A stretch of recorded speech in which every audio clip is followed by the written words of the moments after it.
on progress. My inquiry about you has been widespread, reaching every corner, seeking to unravel the tapestry of your days. I've questioned those from your homeland, probing into your whereabouts, endeavors, and companionship. Yet, you cannot deceive me, for I am with you. Live as though I am bound to receive tidings of your every move, as though I am destined to witness them. And what brings me the greatest delight in what I hear about you? It's not the tales that reach me. Rather, it's the absence of tales. Most, when asked, are ignorant of your pursuits. It's a wise practice, my friend, to abstain from mingling with those of divergent essence and aspirations. I am confident that you, unwavering, will adhere to your purpose, even amidst the clamor of the multitude attempting to divert you. My concern, however, is not that they might alter you, but that they could obstruct your journey. One who holds you back, even a solitary hindrance, can inflict significant harm, particularly when life is so brief. We further abbreviate it through our vacillation, initiating fresh starts at the drop of a hat, breaking it into fragments, and squandering it away. So, hasten forward, dearest Lucilius, pondering how your pace would quicken if an adversary lurked behind or if you sensed the cavalry relentlessly pursuing your escape. Indeed, the adversary is upon you. Thus, intensify your stride, flee to safety, and contemplate the nobility in completing your life before death arrives. Then, serenely await the remainder of your time, relinquishing all claims, for the happy life, once possessed, gains naught from its extension.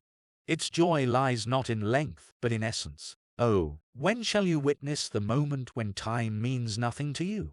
When shall you revel in peace and tranquility, indifferent to the morrow, thoroughly immersed in the fullness of your existence? Have you ever wondered what fuels humanity's greed for the future? It is the ceaseless quest for self-discovery, for no one has truly found oneself. Your parents, undoubtedly, sought various blessings for you. Yet, my prayer differs. I wish for you to spurn those abundant blessings your parents desired. Their fervent prayers deprive others to enrich you. May you gain such mastery over yourself that your mind, once swayed by wandering thoughts, finds repose and stability. May it be content, having grasped the understanding of what truly constitutes goodness, knowledge that places it within our reach, and may it no longer crave additional years. True liberation is achieved when one transcends all necessities, obtaining an honorable discharge, and basks in freedom while still alive after life's completion. On the futility of learning maxims. You request that I conclude these letters, as in the past, with the profound words of our philosophical forebears. Yet, they were not concerned with cherry-picked extracts. The very fabric of their work exudes strength. Picture unevenness, where some elements rise conspicuously above others. A lone tree lacks distinction if the entire forest ascends to the same height. Poetry and history are brimming with such utterances, dispersed throughout the tapestry of their narratives. Therefore, do not assume these expressions exclusively belong to Epicurus. They are our collective inheritance. However, in Epicurus, they gain prominence due to their infrequent appearance, catching you off guard. It's remarkable that courageous words emanate from a man often labeled as effeminate. Despite external appearances, I perceive Epicurus as genuinely brave. Fortitude, energy, and a readiness for battle are not confined to those who gird themselves high. The Persians exhibit these traits just as prominently. Hence, do not expect me to furnish you with specific extracts and quotations. Such sentiments are interwoven throughout our philosophy, and we don't peddle show window goods. We don't lure the buyer into a shop, only for them to find what's on display in the window. Instead, we allow purchasers to sample our wares from wherever they choose. Imagine if we wished to segregate each individual maxim from our vast collection. To whom should we attribute them? Zeno, Cleanthes, Chrysippus, Panetius, or Posidonius? We Stoics are not subjects of a despot. Each of us claims our own freedom. In contrast, among them, whatever Harmachus or Metrodorus utters is ascribed to a single source. In their brotherhood, Every utterance falls under the leadership of one authority. It's impossible, I assert, no matter how hard we try, to extract anything from such a multitude of equally valuable ideas. Only the impoverished shepherd counts his flock. Wherever you direct your gaze, you encounter something that might stand out if the context in which you read it were not equally notable. Thus, abandon the hope of skimming the wisdom of distinguished men through epitomes. Delve into their wisdom as a whole. Study it as a complete masterpiece. They are crafting a plan, weaving together a magnum opus, from which nothing can be taken without harming the entirety.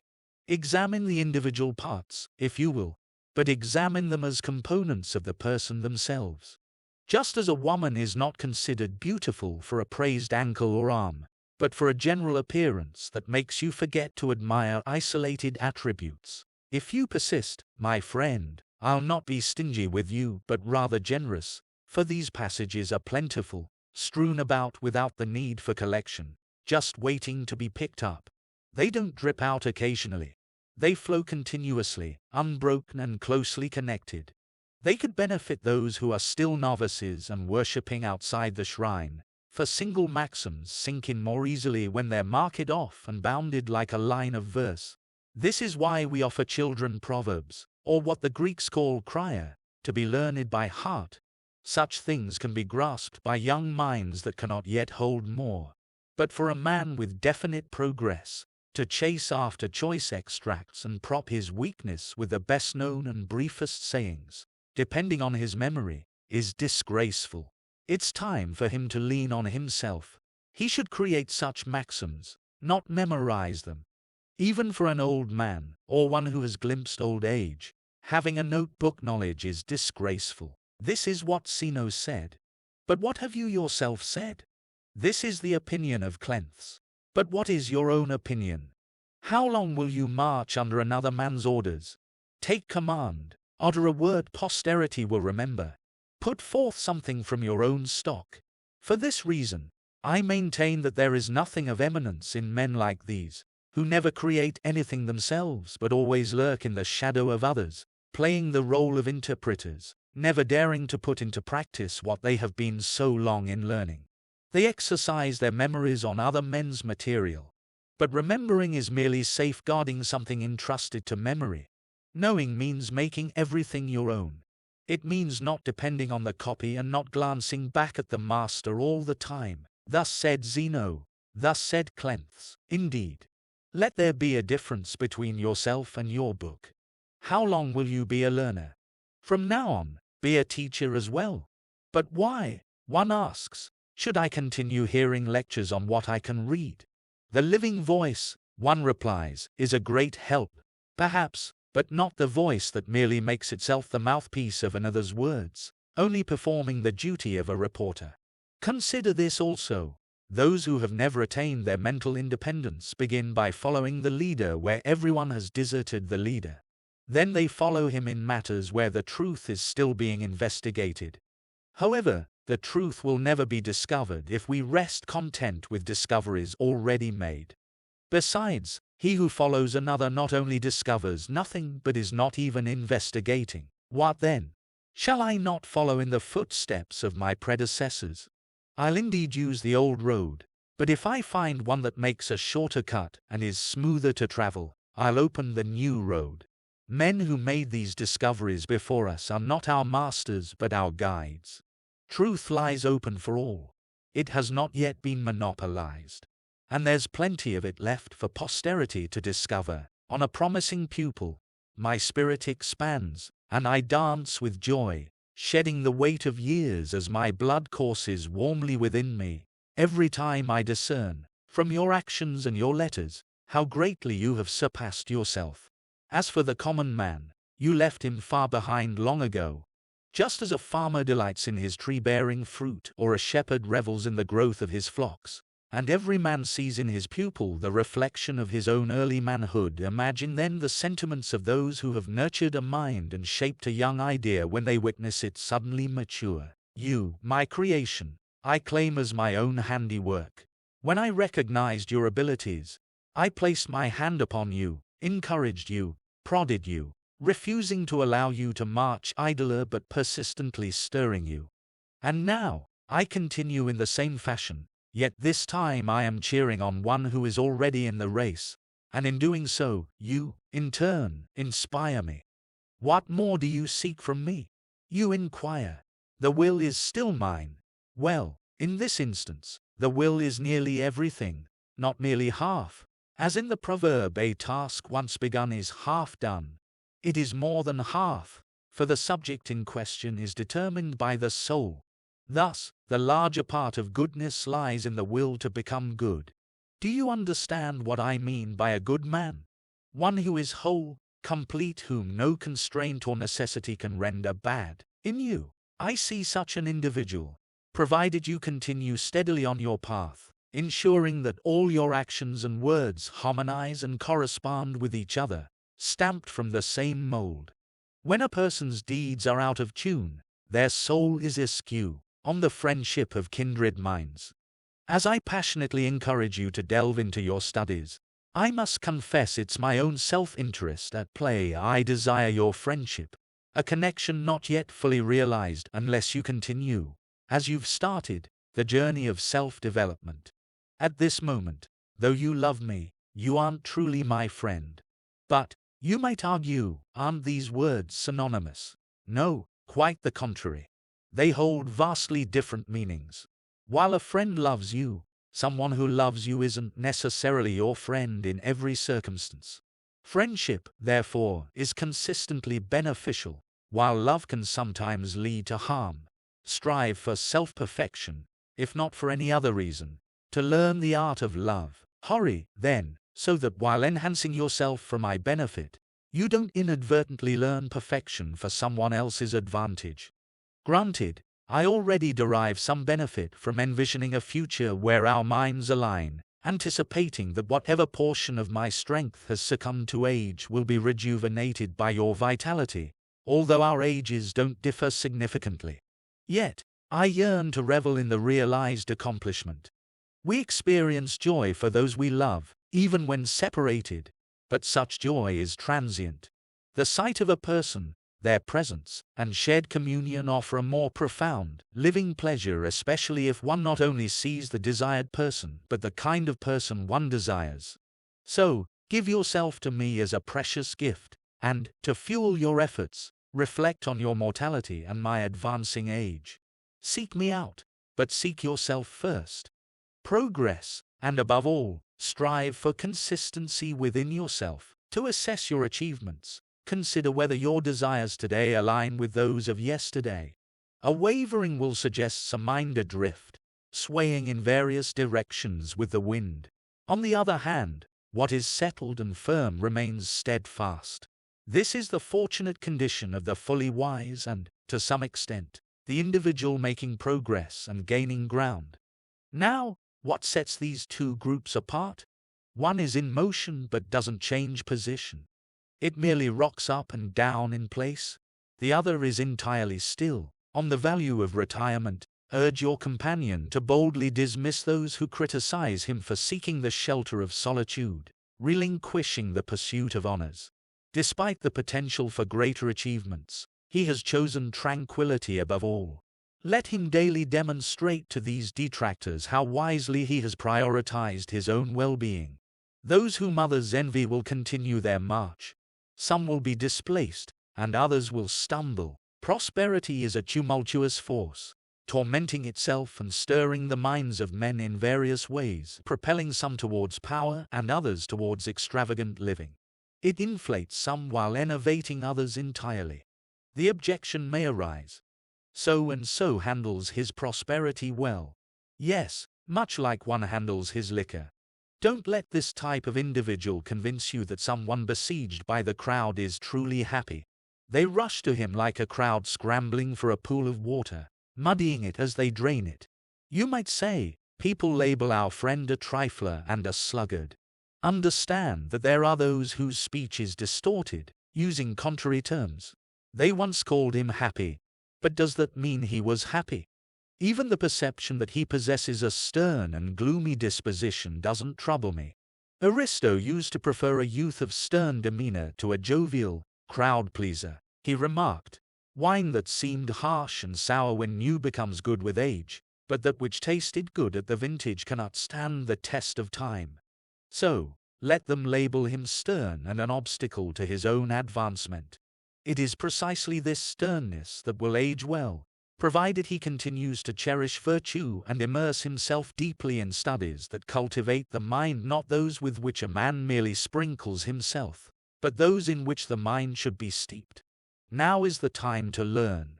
Is there ever a time when a man should not learn? Certainly not. But while it is commendable for every age to study, it is not commendable for every age to be instructed. An old man learning his ABC is a disgraceful and absurd sight. The young man must accumulate knowledge, and the old man must apply it. You will be doing something immensely beneficial for yourself if you help this friend become the best man he can be. Those kindnesses, as they say, should be sought and bestowed, which benefit the giver as much as the receiver. They are undoubtedly the best kind. In conclusion, he is bound by his word, and it is less shameful to settle with a creditor than to compromise a promising future. While the businessman needs a prosperous voyage and the farmer requires fruitful fields and favorable weather to pay his monetary debts, your friend's debt can be fully repaid through goodwill alone. Character, my friend, remains untouchable by the whims of fortune. Let him fashion his character in such a way that he can achieve perfect serenity, bringing to fruition that inner spirit which neither laments loss nor rejoices in gain, but remains unwavering, regardless of life's fluctuations. A spirit like this, when adorned with worldly possessions, rises above its wealth. If, however, fate strips away a portion or even all of it, the spirit remains unscathed. Consider, if your friend were born in Parthia, he would have started bending the bow as a child. In Germany, he would have been brandishing a slender spear. Born in the days of our forefathers, he would have mastered the art of horse riding and hand-to-hand combat. These are the pursuits each culture recommends and mandates for the individual. What, then, should your friend focus on?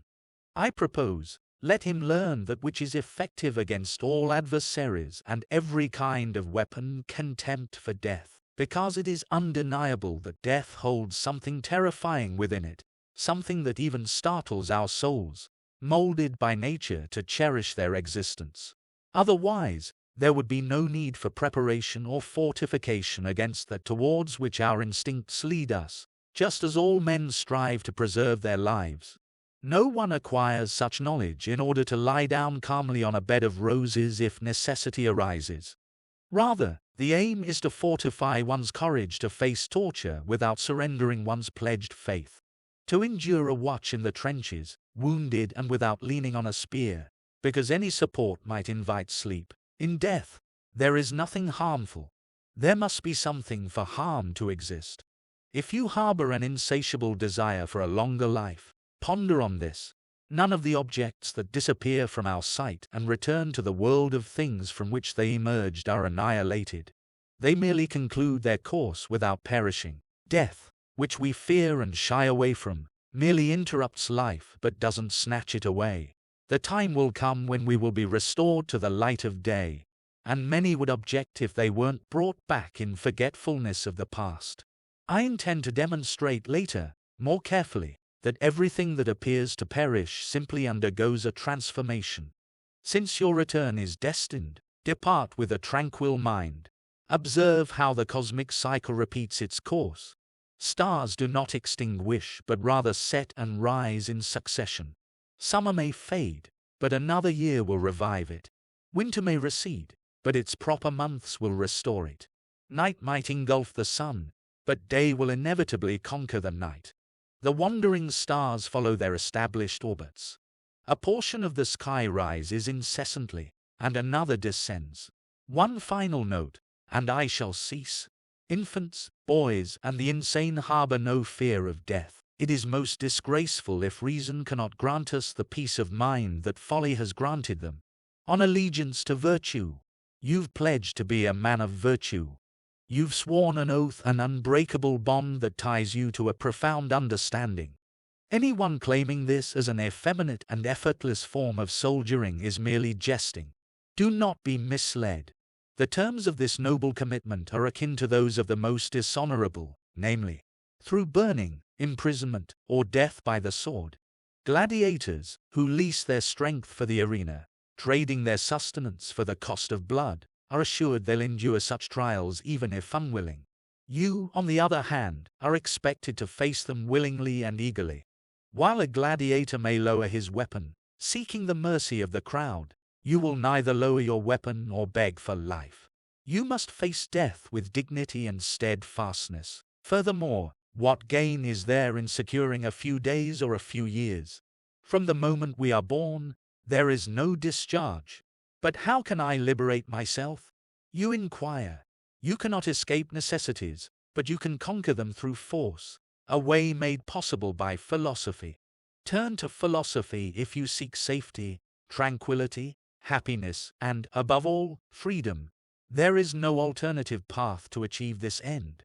Folly is degrading, base, servile, and susceptible to the cruelest passions.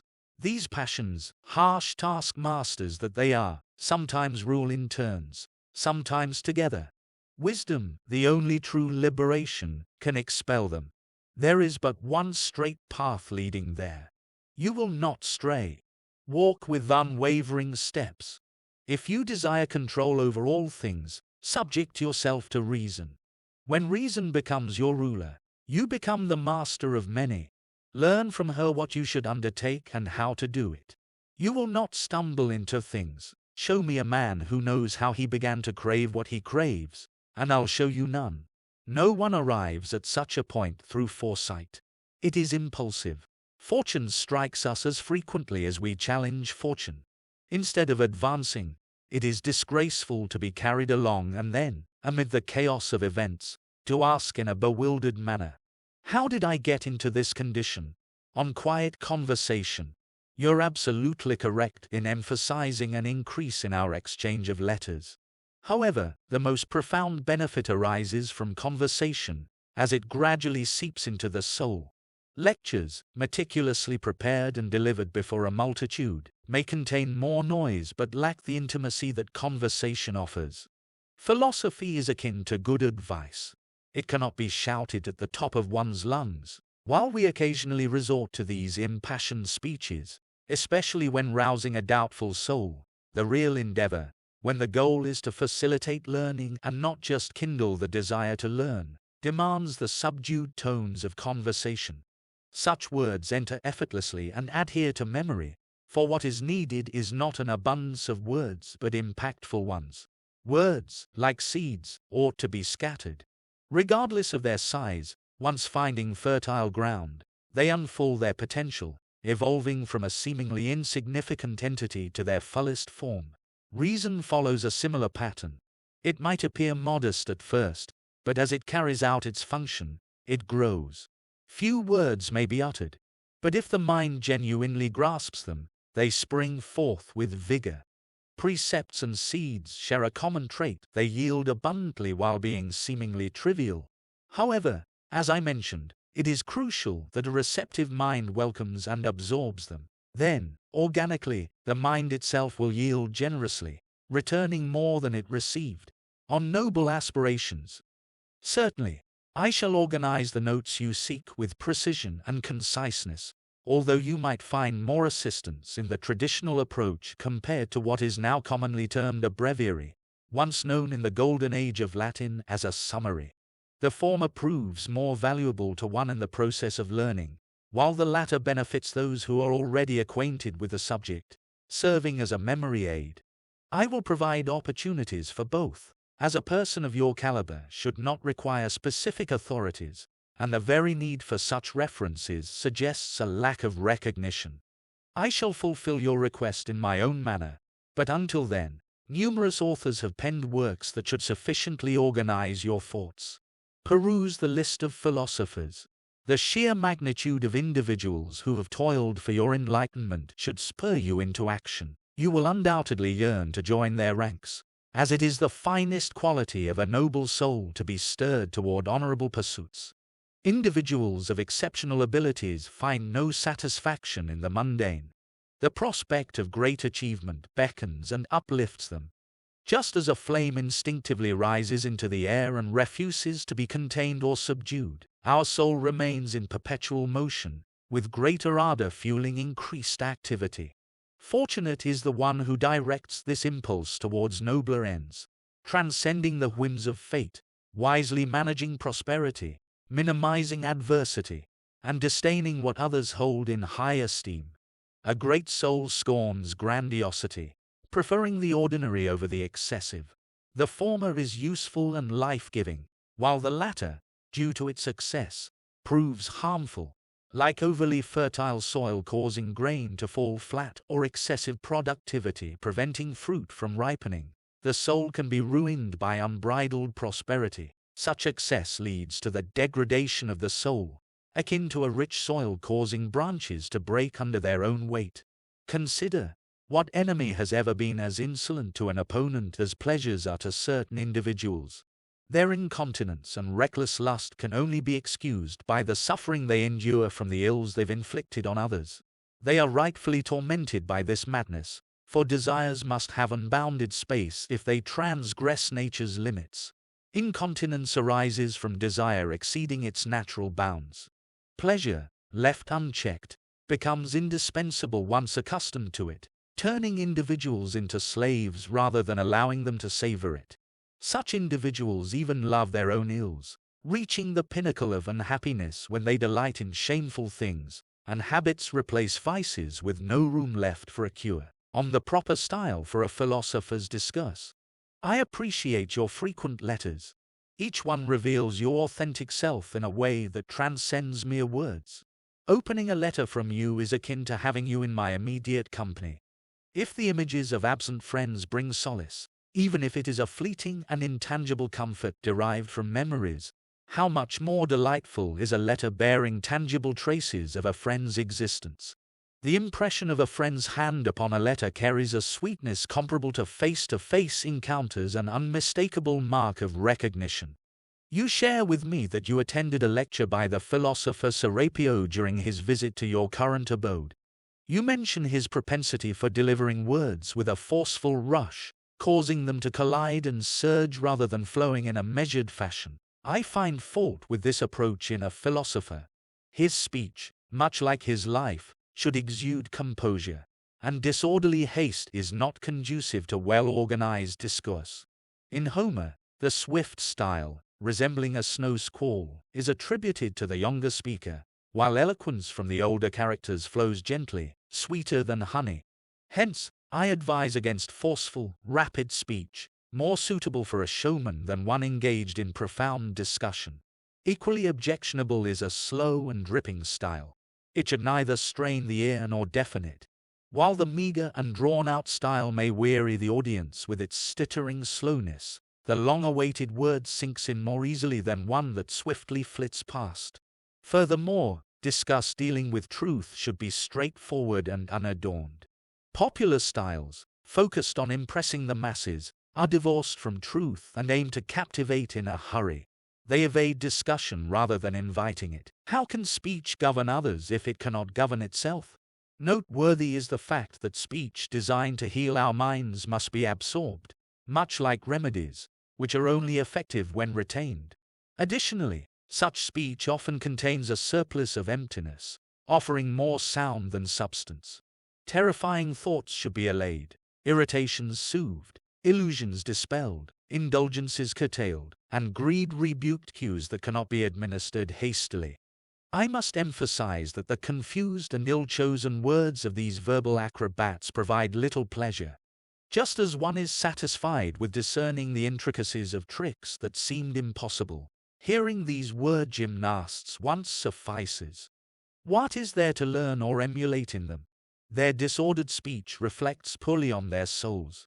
Philosophy, like a controlled stream, should possess great force, but remain well regulated. Dignity of character is eroded by excessive force, and philosophy should proceed step by step, preserving its composure. While there is a place for lofty tones in philosophy, they must be restrained, never becoming torrents. I would not grant even to an orator the rapidity of speech that cannot be recalled, especially when addressing inexperienced doers. Even in moments of unchecked desire or uncontrollable emotion, an orator should not quicken their pace to the point where the ear can no longer endure it. You would be wise, therefore, not to hold those in high regard who prioritize how much they say over how they say it. If compelled to make a choice, opt to speak gradually, like Publius Vinicius the stammerer. When asked about Vinicius' speech, Asellius aptly replied, "Gradually." It echoes Geminus Varius' observation. "I don't see how you can call that man eloquent. Why, he can't get out 3 words together. So, why not choose to speak like Vinicius?" You might encounter some jesters along your path, like the one who quipped about Vinicius dragging out his words as if dictating rather than speaking. Say, haven't you anything to say? Yet, this deliberate pace is the wiser choice. In my opinion, the rapidity of Quintus Haterius, the renowned orator of his time, is to be avoided by a discerning individual. Haterius never hesitated, never paused. There was only one start and one stop. Certain styles of speech may be more or less suitable for different nations. While the unrestrained style may be tolerated in a Greek, we Romans, even in writing, have become accustomed to separating our words. Cicero, the Roman orator who brought prominence to Roman oratory, was also deliberate in his pace. The Roman language inclines more towards self-reflection, weighing, and offering something worth pondering. Fabianius, notable for his life, knowledge, and, albeit less significant, eloquence, preferred discussing a subject with dispatch rather than haste and ease rather than speed. This quality is commendable in a wise person, though not mandatory. Let speech flow unhampered, but I lean towards preferring it to be deliberately uttered rather than spouted. I caution you against the latter malady, for success in practicing that style might require sacrificing your sense of modesty. You would need to wipe all shame from your countenance and refuse to hear yourself speak, as the heedless flow might carry expressions you'd wish to criticize. Moreover, achieving this style without losing your sense of shame would be challenging. Daily practice and a shift of attention from subject matter to words would be necessary. Even if words flowed effortlessly, they must be kept under control, just as a less ostentatious gait befits a philosopher. A restrained style of speech, distant from boldness, is equally appropriate. Therefore, my ultimate advice is this. I encourage you to be slow of speech. On the God within us, you are engaged in a commendable pursuit, striving for sound understanding, a quest from which you can derive true benefit. It is folly to pray for enlightenment when it can be acquired from within. There's no need to stretch hands towards heaven or beseech a temple keeper to grant access to a deity's ear. God is not distant but resides near, within, and around you. Consider this, Lucilius. A sacred spirit dwells within us, observing our deeds, both good and bad, serving as our guardian.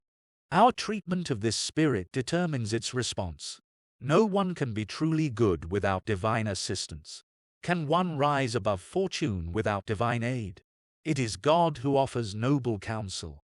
In every good person, a God resides, though the nature of that God remains unknown. Imagine stumbling upon a grove with ancient trees towering to the sky, forming a veil of pleached branches that obscures the view.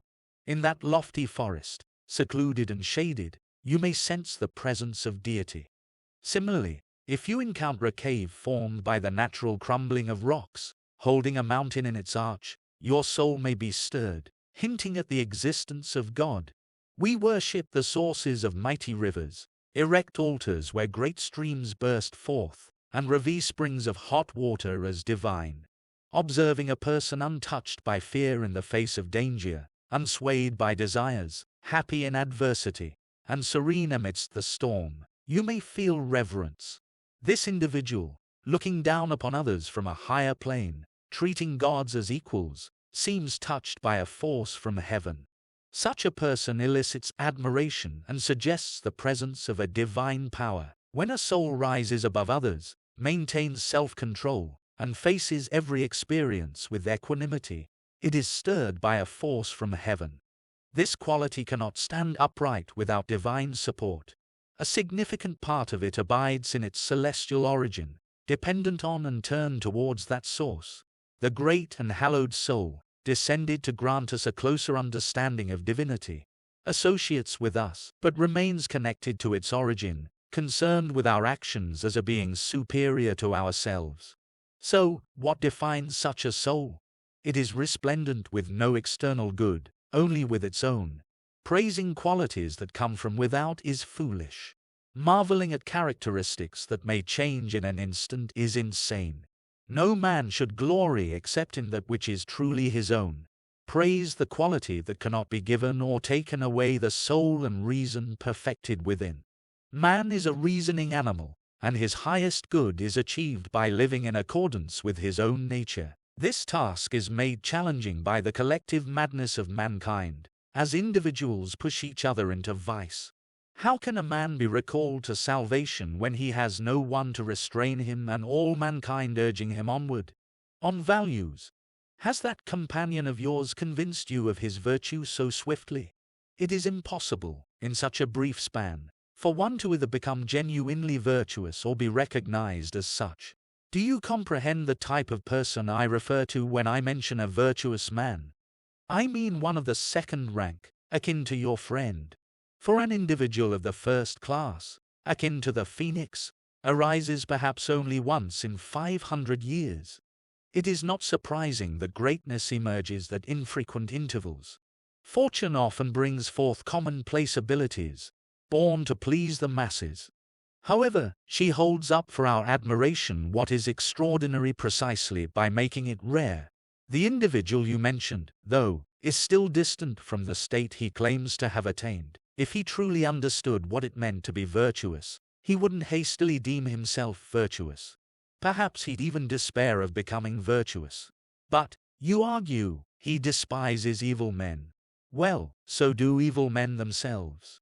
There's no harsher punishment for vice than its discontent with itself and its peers. He detests those who recklessly wield great power suddenly acquired. I contend that he'll do the same once he acquires similar powers. Many individuals, due to their powerlessness, conceal their vices. Yet, once these individuals are content with their strength, their vices become no less audacious than those already revealed by prosperity. These individuals merely lack the means to manifest their wickedness. Similarly, one can handle a poisonous snake while it's stiff with cold. The poison is present but numbed into inaction. For many individuals, their cruelty, ambition, and indulgence only lack fortune's favor to push them into crimes that would rival the worst. You'll quickly discover their desires are the same. Grant them the power commensurate with their wishes. Remember when you asserted control over a certain person, and I deemed him fickle and flighty, held not by the foot but merely by a wing? Was I mistaken? You held onto him by a feather. He left it in your hands and escaped. You know the spectacle he made of himself afterward, how many of his endeavors recoiled upon his own head. He failed to see that, in endangering others, he teetered toward his own downfall. He didn't reflect on how burdensome were the objects he sought, even if they were not superfluous. Therefore, regarding the objects we pursue and strive for with great effort, let's acknowledge this truth. Either they hold no real value, or the undesirable outweighs the desirable. Some objects are superfluous. Others aren't worth the price we pay. We often fail to see this clearly, considering things free gifts when they truly cost us dearly. Our folly is evident in our belief that buying only pertains to objects we pay cash for, deeming as free gifts the things for which we spend ourselves. These things, we'd refuse to buy if compelled to give our houses or attractive estates in payment. Yet, we eagerly pursue them at the cost of anxiety, danger, lost honor, personal freedom, and time, illustrating how each person values nothing more cheaply than himself. Let's act in our plans and conduct as we would when approaching a huckster selling wares. Let's assess the price we must pay for what we desire. Often, the things that seem to cost nothing exact the heaviest toll. I can show you numerous objects whose pursuit and acquisition have wrested freedom from our hands. We would belong to ourselves if only these things didn't claim ownership of us. Therefore, reflect not only on gain but also on loss. This object is bound to perish. Yes, it was a mere extra. You'll live without it just as easily as before. If you've possessed it for a long time, you lose it after having your fill. If not long, you lose it before becoming attached. You'll have less money, yes, and less trouble, less influence, yes, and less envy. Observe the things that drive us mad, lost with a flood of tears. You'll realize it's not the loss troubling us, but the idea of loss. No one feels that they've been lost. Their minds tell them so. He who owns himself has lost nothing. Yet, how few are blessed with self-ownership. On the relativity of fame, wondering how the word got to me, who spilled the beans about your contemplations, a venture you hadn't shared with a soul? Ah, it's that savvy sage, the grand maestro of whispers, gossip. What, me, such an influential figure that I can spark gossip? Don't measure yourself by the world's standards. Consider only the theater where you play your part. In any landscape, that which rises above its surroundings holds significance right where it stands. Greatness isn't an absolute. It fluctuates with comparison. A ship that dominates a river appears minuscule on the vast ocean. A rudder substantial for one vessel seems trivial for another. So, in your domain, you carry weight, even if you brush it off.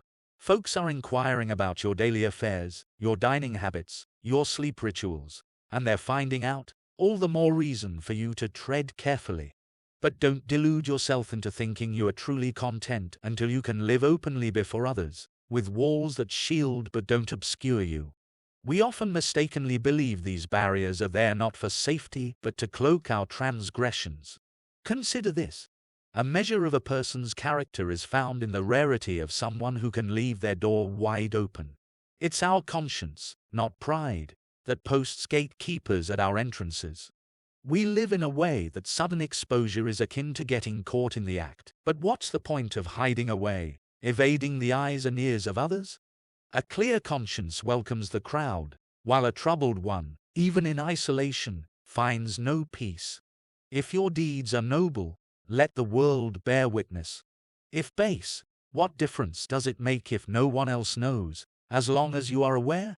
How pitiful it is to disdain such a witness. On philosophy and pedigrees. Once again, you insist that you are just an ordinary person, bemoaning how nature and fortune have dealt you a tough hand. Yet, right within your grasp is the power to stand out from the crowd and ascend to the pinnacle of human happiness. In the realm of philosophy, there's no interest in pedigrees. All individuals, when traced back to their origins, emerge from the divine. As a Roman knight, your diligence propelled you to this status. The 14 rows may be off limits to many, the Senate chamber restricted, and the army selective. But a noble mind is a birthright accessible to all. Philosophy doesn't discriminate. Its brilliance illuminates every path. Socrates wasn't born into aristocracy, and clothes toiled as a hired hand.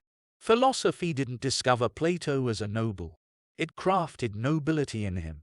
So why lose hope of standing shoulder to shoulder with such men? They are your ancestors, provided you conduct yourself in a manner befitting them. Convince yourself that no one surpasses you in genuine nobility. We all share the same number of forefathers, reaching back beyond memory.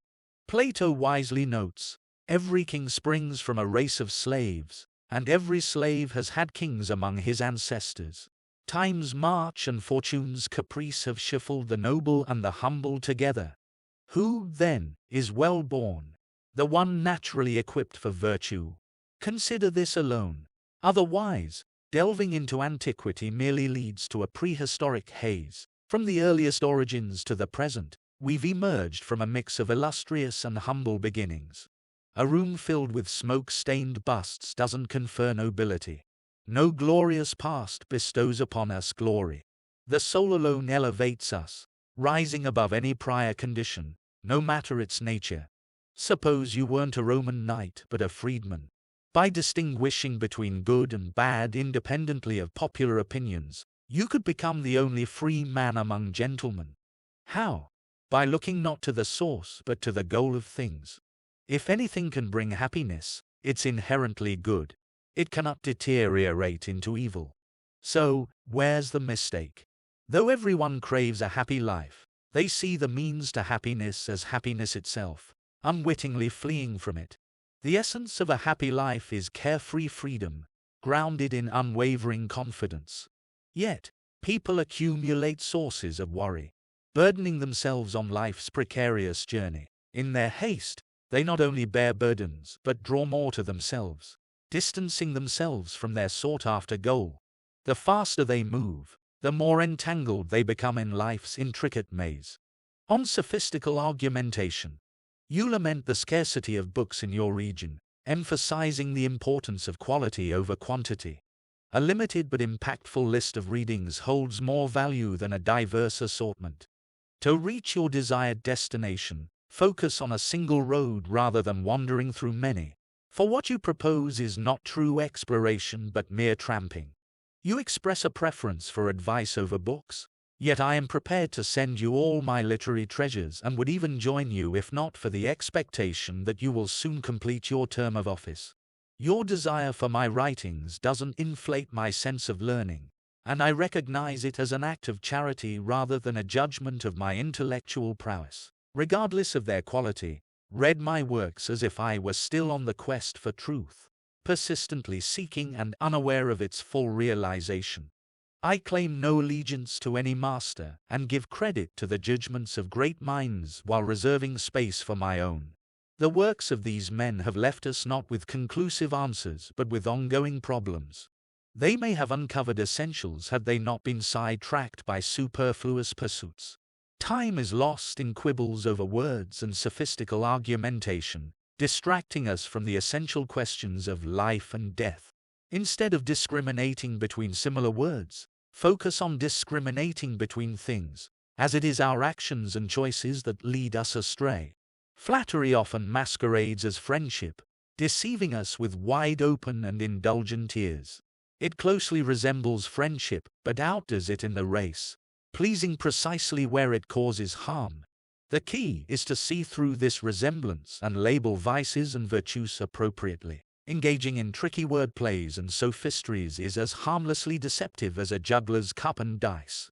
Such quibbles are entertaining as tricks, but once their methods are revealed, they lose their allure. I hold the same view about these sophistries. Not knowing them does no harm, and mastering them does no good.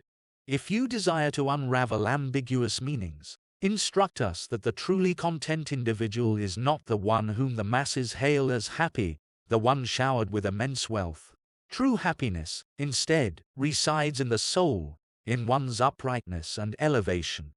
It lies in spurning fickleness, in refusing to swap places with anyone, and in assessing people solely for their human value. The truly happy person takes nature as a guide, adhering to her laws and living according to her dictates. Possessions for such an individual are immaterial to external influences. They turn adversity into opportunity, possess unerring judgment, remain unshaken and unafraid. Why burden me with what you label the liar fallacy, a topic exhaustively covered in numerous books? Suppose my entire life is a fabrication. Disprove it and, if you possess the acumen, lead it back to truth. The fallacy considers things essential, the majority of which are superfluous. Even those that are not superfluous hold no significance in making one truly fortunate and blessed. Necessity does not equate to goodness, for that would diminish the noble meaning of the word good, reducing it to mere provisions like bread and barley porridge essential for survival. Shall you not redirect your efforts to illustrate to all that the pursuit of superfluities demands a considerable expenditure of time? Many traverse life accumulating the tools of existence, focusing on preparing for tomorrow rather than living for today. Postponing everything, they are constantly preparing to live, deferring life itself. Even with strict attention, life would swiftly elude us. As we are now, life finds us lingering and bypasses us as if it belongs to another, perishing not just on its final day but every day. However, The limits of a let restrain me, and I shall reserve our argument against the over-subtle hair-splitters, those who prioritize argumentation over its rightful place. On a new book by Lucilius, your promised book arrived, and, intending only a cursory perusal, I found myself captivated by its charm, drawn into a thorough exploration. Its eloquence, smooth yet distinct, betrayed an authorship seemingly beyond yours or mine, reminiscent of Titus Livius or Epicurus. Enthralled by its appeal, I devoured it from start to finish, oblivious to sunlight, hunger, and impending clouds. It wasn't mere pleasure. It was joy, brimming with wit and spirit. The book impressed me with its even flow, a style both vigorous and refined. Despite glimpses of your sweetness and occasional mildness, the overarching tone was lofty and noble. I encourage you to maintain this direction, choosing productive topics that captivate and stir the mind. A comprehensive discussion will follow after a second reading. My judgment, currently somewhat unsettled, akin to hearing it read aloud rather than perusing it myself. Allow me the time for a thorough examination. Fear not, you shall receive an unfiltered truth. In this, you are fortunate, escaping the opportunity for long-distance lies. Yet, even now, with excuses for lying removed, custom may still linger as a justification for deceit between us. On master and slave, I am heartened to hear, through those acquainted with you, that you maintain friendly relations with your slaves. Such conduct befits a sensible and well-educated individual. People may label them as slaves, but I insist they are men, comrades, unpretentious friends, and fellow beings. Let it be remembered that fortune holds equal sway over slaves and free men alike. I find amusement in those who consider it degrading for a man to dine with his slave. Why should it be so? Perhaps because of the ostentatious etiquette that surrounds a householder during dinner, with a multitude of standing slaves. The master, driven by greed, overindulges until his belly, stretched beyond its capacity, struggles to function.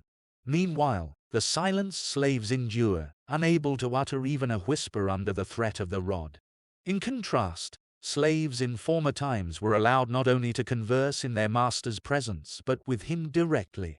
They stood ready to face danger for their master, speaking freely at feasts yet maintaining silence during torture. The saying goes, "As many enemies as you have slaves," suggesting that we create enemies out of those we acquire. I'll spare you the details of other cruel treatments towards slaves, as we often mistreat them as if they were mere beasts of burden. Yet, I must highlight the absurdity of their roles at banquets, where one mops up disgorged food, another gathers leftovers, and yet another carves game birds. Such roles, assigned based on social status, lead to a degrading and demeaning existence. Reflecting on this, I encourage you to treat your inferiors as you would wish to be treated by your superiors. Remember, as much power as you wield over a slave, your master, too, holds power over you. It is wise to treat others with the respect you hope to receive, for in the twists of fortune, roles can reverse, and one may find themselves in the position they once despised. In your interactions with slaves, consider adopting a more affable and even friendly demeanor. I anticipate a collective outcry from those who hold themselves in high regard, exclaiming, "There is nothing more debasing, more disgraceful than this." Curiously, these are the very individuals I occasionally catch bestowing kisses upon the hands of others' slaves. Observe how our ancestors removed anything invidious from masters and anything insulting from slaves. They referred to the master as the father of the household and the slaves as members of the household, a tradition still present in the mime. They established a holiday where masters and slaves would eat together, not as the exclusive day for such customs, but as a mandatory occasion. They permitted slaves to attain honors within the household and participate in judgments. They considered the household a microcosm of the commonwealth. But must I seat all my slaves at my own table? You may retort, no more than you would invite every free man to it. My suggestion is not to exclude certain slaves based on their humble duties, such as a muleteer or herdsman. Instead, value them for their character, not their duties. Each person shapes their character, while circumstances assign their tasks. Invite some to your table based on their merit, and others with the hope that they may merit the honor. If any slavish qualities linger due to their low associations, interaction with those of gentler breeding will likely dispel them. Dear Lucilius, don't confine your search for friends to the forum or senate house. Be attentive, and you'll find them at home. Good material often remains idle due to a lack of an artist. Conduct the experiment, and you'll discover it. Just as it's foolish to judge a horse solely by its saddle and bridle, it's doubly foolish to assess a person by their clothes or rank, which are mere garments. He is a slave, true, but his soul may be that of a freeman. He is a slave, yet, shall that define him? Show me a person who isn't a slave. One is enslaved to lust, another to greed, another to ambition, and all are slaves to fear. There's no servitude more disgraceful than the one imposed on oneself. Therefore, don't be dissuaded by the fastidious individuals who discourage you from presenting yourself to your slaves as an approachable figure rather than a haughty superior. They should respect you rather than fear you. Some may argue that I'm handing out liberty caps to slaves and toppling lords from their lofty estates by encouraging slaves to respect rather than fear their masters. They may say, he means slaves should pay respect as if they were clients or early morning callers. Yet, they forget that what suffices for a god cannot be excessive for a master. Respect implies love, and love and fear cannot coexist. You are entirely justified in not seeking to be feared by your slaves and in reprimanding them only with words. Only dumb animals require the whip. What troubles us doesn't necessarily harm us. It's our opulent lifestyles that drive us into frenzied rage, causing us to react angrily to anything that doesn't cater to our whims. We adopt the temperament of kings who, forgetful of their own strength and others' weakness, flare up with rage, as if they've suffered an injury, while being shielded from such harm by their elevated position. They know this, but by finding fault, they seize opportunities to inflict harm, insisting they have been wronged, all in the pursuit of causing harm. I won't detain you further. You require no further exhortation. A mark of good character is the ability to form one's own judgments and stick to them. Badness, on the other hand, is capricious, frequently changing not for the better, but merely for something,